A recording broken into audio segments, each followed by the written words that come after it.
Hi viewers, welcome to our channel. ప్రస్తుతం మనతో పాటు సీనియర్ జర్నలిస్ట్ దాము బాలసన్న వారితో మాట్లాడతాం. నమస్కారం సార్. నమస్తే sir, YouTuber Harsha Sai and అతని మీద కంప్లైంట్ చేసిన అమ్మాయి వీళ్ళిద్దరి మధ్య సంభాషణని ఆడియోని మన హర్ష సాయి లీక్ చేశాడు సార్. ఇప్పుడు తెగ వైరల్ అయిపోతుంది. అయితే ఆడియోకి రిప్లైగా ఈ అమ్మాయి యొక్క లాయర్ ఆయన కూడా నాగూర్ బాబు గారు కూడా మాట్లాడేశారు. మరి అసలు ఆడియోలో ఏముంది, సో ఈయన ఏం మాట్లాడారు, మరి ఎటువంటి పరిణామాలు చోటు చేసుకునే ఛాన్స్ ఉంది సార్ ఈ ఇష్యూలో? హర్ష సాయి అతను స్టంట్ ఫిలాంథ్రపిస్ట్ అంటారు మామూలుగా ఇంగ్లీష్లో.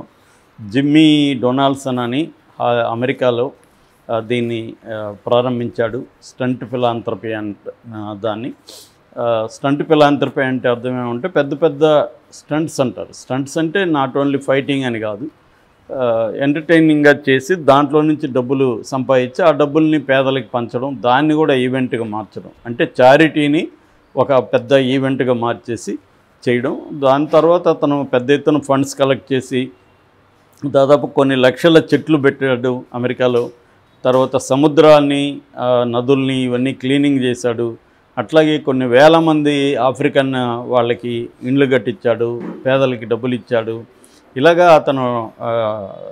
అతని పేరు Jimmy Donaldson. But mister beast అనేది వెరీ పాపులర్ అయిందనమాట.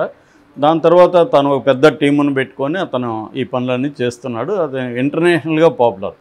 దాని తర్వాత ఇండియాలో హర్ష సాయి కూడా ఇంత పాపులర్ అయ్యాడు. మన ఇండియాలో ఒక రకంగా ఇతను మిస్టర్ బీస్ట్ అని చెప్పొచ్చు అనమాట. ఆ స్థాయిలో ఇంకెవరు కూడా లేరు, ఇతని దగ్గర కూడా లేరు. ఎందుకంటే ఇతను కూడా వైజాగ్లో గీతంలో ఇంజనీరింగ్ చదివాడు. ఆ ఇంజనీరింగ్ చదువుతున్నప్పుడే అతను 6 ప్యాక్ బాడీకి సంబంధించిన వీడియోస్ పెట్టడం మొదలుపెట్టాడు. ఫస్ట్ ఇన్స్టాలో పెట్టేవాడు. అది చూసి అందరూ కూడా మీరు ఏ డైట్ తింటున్నారు, ఎలాంటి వర్కౌట్ ఇవన్నీ అడగడం, దాంతో ఇతను వాటికి సంబంధించి గైడెన్స్ ఇవ్వడం, అలాగే పాపులర్ అయ్యాడు. దాని తర్వాత టిక్టాక్లో వీడియోలు పెట్టడం మొదలుపెట్టారు అప్పుడు ఉన్నప్పుడు. దాని తర్వాత మెల్లగా యూట్యూబ్ ఛానల్ పెట్టాడు. ఇక్కడ నుంచి అతను సక్సెస్ అనేది వచ్చింది. అక్కడ నుంచి అతను డిగ్రీ అయిపోయే అతనికి బీటెక్ అయిపోయే లోపలే దాదాపు 9 లక్షల సబ్స్క్రైబర్లు అప్పటికే వచ్చేసారు. సో అలాగా ఇప్పుడు చూసుకుంటే అతనికి మొత్తం అనేక భాషల్లోకి కూడా వెళ్ళిపోయాడు. అనేక భాషల్లో దాదాపు 10 ఛానల్స్ ఉన్నాయి. సో ఇతను బేసిక్గా ఏం చేస్తాడంటే పేదవాళ్ళకి డబ్బులు ఇవ్వడం, దాన్ని పెద్ద ఈవెంట్ లాగా మార్చేయడం, ఆ ఈవెంట్కి సంబంధించిన వీడియోస్ అన్ని భాషల్లో పెట్టడం, దాంట్లో నుంచి డబ్బులు సంపాదించడం, మళ్ళీ పేదలకు ఇవ్వడం. ఫర్ ఎగ్జాంపుల్ బార్బర్ దగ్గరికి వెళ్ళాడు, బార్బర్తో షేవింగ్ చేసుకుని అతనికి ఒక 50,000 ఇచ్చాడు, దాన్ని ఈవెంట్గా మార్చాడు. ఆ బార్బరు మాట్లాడతాడు ఇలాగా.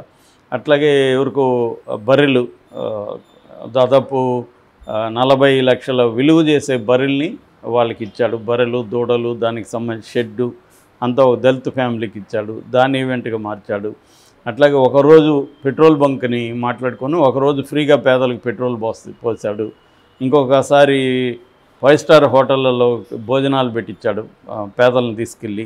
ఇలాంటి అనూహ్యమైన ఒక సెన్సేషనల్ ఈవెంట్స్ చేయడం, దాని ద్వారా ప్రజలకి వీలైనంత హెల్ప్ చేయడం, దాని ద్వారా ఇతను కూడా సంపాదించడం. ఒకటేమో నిన్న చెప్పాను నేను, ఒకటి యూట్యూబ్ యాడ్ల ద్వారా డబ్బులు, తర్వాత ప్రమోషనల్ యాక్టివిటీ ద్వారా డబ్బులు, అవన్నీ చేస్తున్నాడు. దీని మీద ఇతని మీద విమర్శలు కూడా వచ్చాయి. ఇతనికి పబ్లిసిటీ పిచ్చని, తన టీంకి అంతా ఏమో మాస్కులు ఇస్తాడు, వాళ్ళ ముఖాలు ఎవరు కనబడవు, తను మాత్రమే ఫోకస్ అవ్వాలనుకుంటాడు, ఇతను పబ్లిసిటీ పిచ్చి అది ఇదని పుకార్లు వచ్చాయి.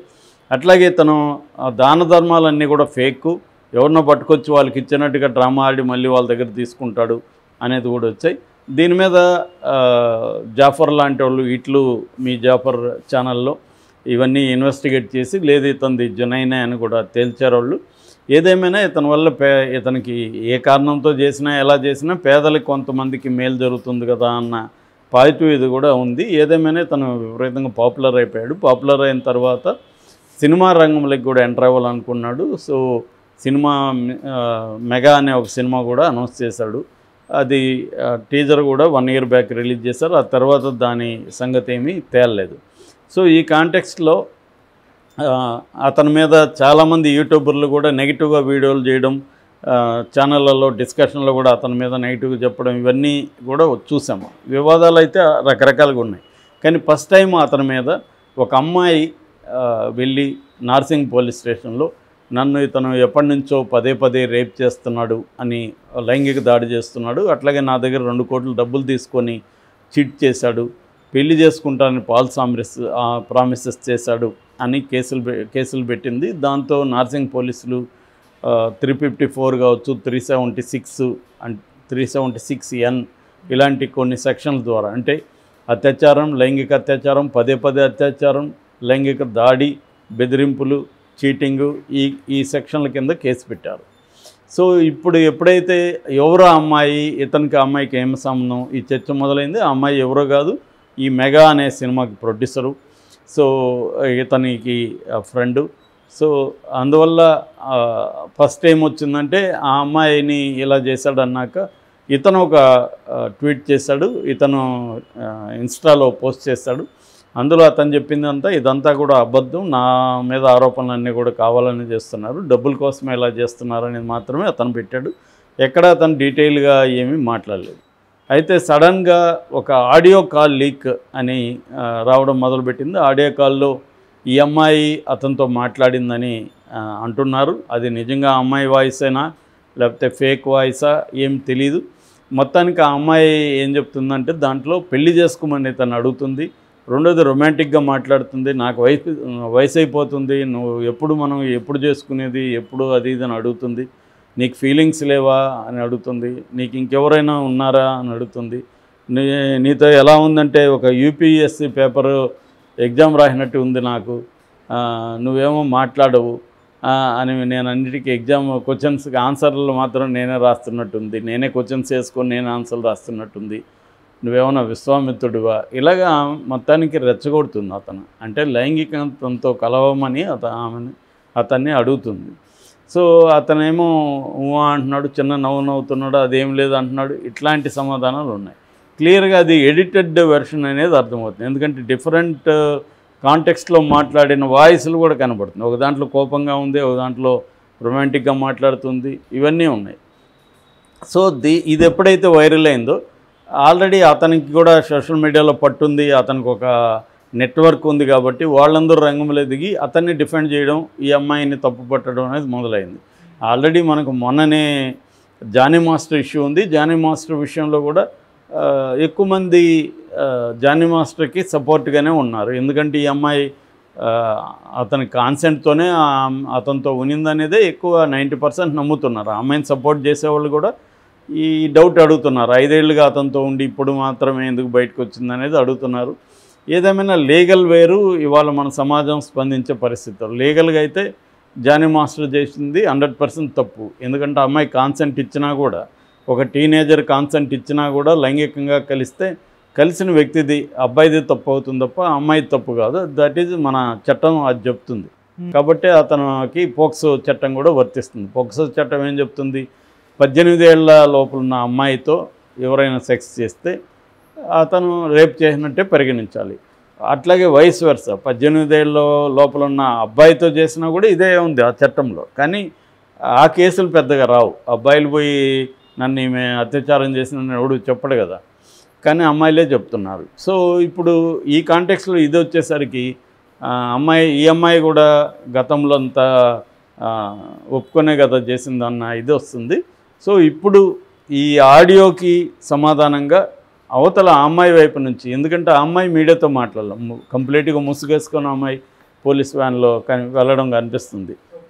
మీడియా అడిగితే కూడా ఆమె నోరు తెరవలేదు.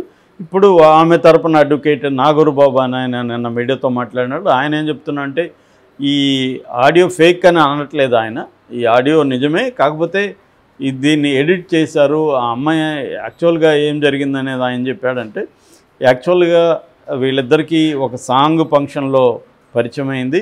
ఆ సాంగ్ ఫంక్షన్ తర్వాత ఇద్దరు మాట్లాడుకోవడం మొదలుపెట్టారు. ఆ క్రమంలో ఇతను ఒకరోజు కలిసి, నా దగ్గర బ్రహ్మాండమైన స్టోరీ ఉంది, నాకు ఇప్పుడు మంచి పాపులారిటీ ఉంది కాబట్టి సినిమా తీస్తే కూడా పెద్ద హిట్ అవుతుంది అని అమ్మాయికి చెప్పాడు. అమ్మాయి దగ్గర కొంత డబ్బులు ఉంది, దాంతో అమ్మాయి ప్రొడ్యూస్ చేయడానికి ఒప్పుకునింది సినిమాని. ఆ తర్వాత నాకు హైదరాబాద్లో ఉండడానికి ప్లేస్ కావాలంటే ఈ అమ్మాయి ఒక దాని ఏమంటారు మన విల్లా అరేంజ్ చేసి ఇచ్చింది. దాంతో ఆ విల్లాలో ఉండేవాడు. అప్పుడప్పుడు ఇతను స్క్రిప్ట్ డిస్కషన్ ఇక్కడికి రా అని పిలిస్తే వెళ్ళేది. అలాగా వెళ్ళినప్పుడు ఒకసారి మత్తుమందు కూల్ డ్రింక్లో కలిపిచ్చేసి ఈ అమ్మాయి మీద లైంగిక దాడి చేశాడు. దానంతా వీడియో చేసి ఆ తర్వాత బ్లాక్మెయిల్ చేయడం మొదలుపెట్టాడు. దాంతో ఈ అమ్మాయి గొడవ చేస్తాను నేను దీని మీడియా పోలీసులకి వెళ్తానంటే వీళ్ళ నాన్న రాధాకృష్ణ ఎంటర్ అయ్యి హర్ష సాయి నాన్న వద్దమ్మా అల్లరైతే నీ కెరీరు అతనికి ఇద్దరికి ఇబ్బందే కదా పెళ్లి చేయిస్తాను నేను పెళ్లి చేసుకుంటాడు అని చెప్పాడు. దాంతో ఈ అమ్మాయి పెళ్లి చేసుకుంటాడు కాబట్టి సరదాగా మాట్లాడింది అతనితో పెళ్లి చేసుకోమని అడిగింది. దాన్ని తను కౌంటర్ ఉన్న డైలాగ్స్ అంతా తీసేసి ఆ అమ్మాయిది పెట్టి ఇది చేశాడు. సో దాని తర్వాత ఈ ట్రైలర్ 1 year బ్యాక్ పెద్ద హిట్ అయ్యేసరికి ఇతనికి డబ్బులు ఆశ పుట్టింది. దాంతో మొత్తం రైట్స్ అంతా తనకి ఇమ్మని లేకపోతే ఈ వీడియో బయట పెడతానని బ్లాక్మెయిల్ చేయడం మొదలుపెట్టాడు. 2 కోట్లు కూడా ఇవ్వలేదు. దాంతో ఈ అమ్మాయికి వేరే మార్గం లేక కంప్లైంట్ ఇచ్చింది అనేది అతను అడ్వకేట్ చెప్పిన వెర్షన్. ఇదంతా ఇంక పోలీస్ ఎంక్వైరీలో తేలాలి. ఖచ్చితంగా ఇతను కూడా అరెస్ట్ అయ్యి జైలుకి అయితే గ్యారంటీకి వెళ్తాడు. కాకపోతే పోక్సో కేసు ఉండదు, కానీ 376N అయితే స్ట్రాంగ్ కేసు. ఎందుకంటే పదే అత్యాచారంలో మినిమం 10 ఏళ్ళు అయితే జైలు శిక్ష, అంతకంటే తక్కువ పడదు ప్రూవ్ అయితే. ఇతనైతే జైలుకి వెళ్ళడం మాత్రం guarantee. Okay, thank you so much.